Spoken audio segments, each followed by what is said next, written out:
The painting to my right is an icon of the National Gallery. In the UK, she's especially famous because she formed the basis, she inspired John Tenniel's hugely popular illustrations for the first edition of Lewis Carroll's Alice in Wonderland.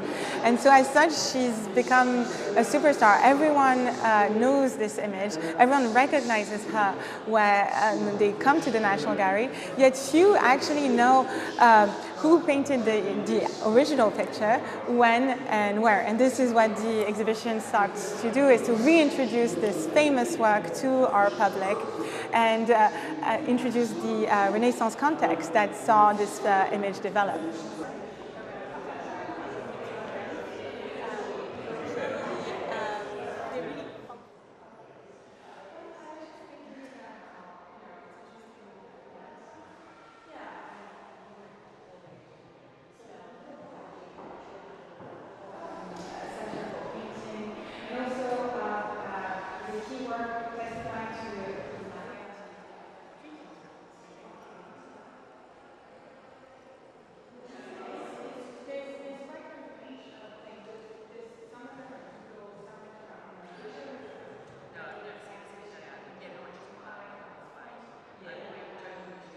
And she's holding a rosebud, which is already drooping and kind of sagging, which she presents, hopefully, to the old man who's her companion piece.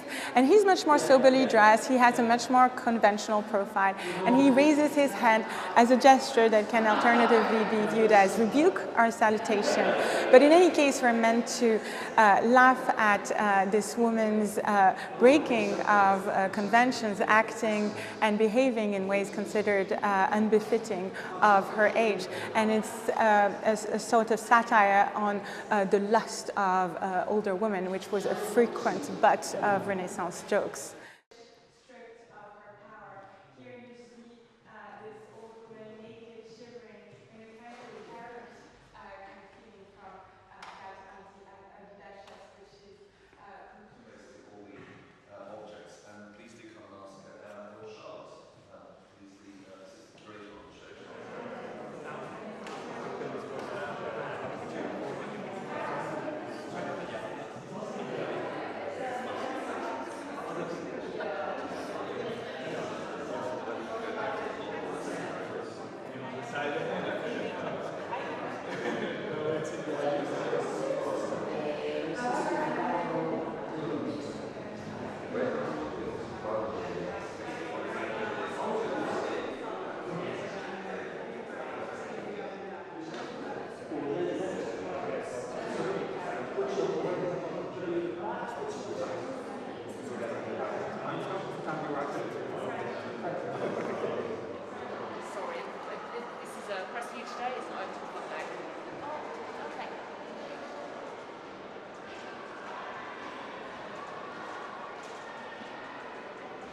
There's something wonderfully modern about this painting because it shows an elderly woman dressing provocatively, which even in today's world, hundreds of years later, some people may frown upon, and that goes to show how advanced Massys' view was of the world, even though he was painting centuries ago.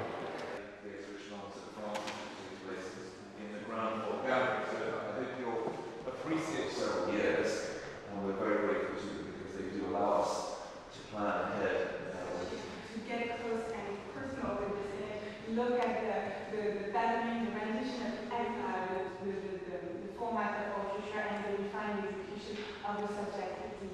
It's not been in the gallery for centuries. There's only came into the collection just after.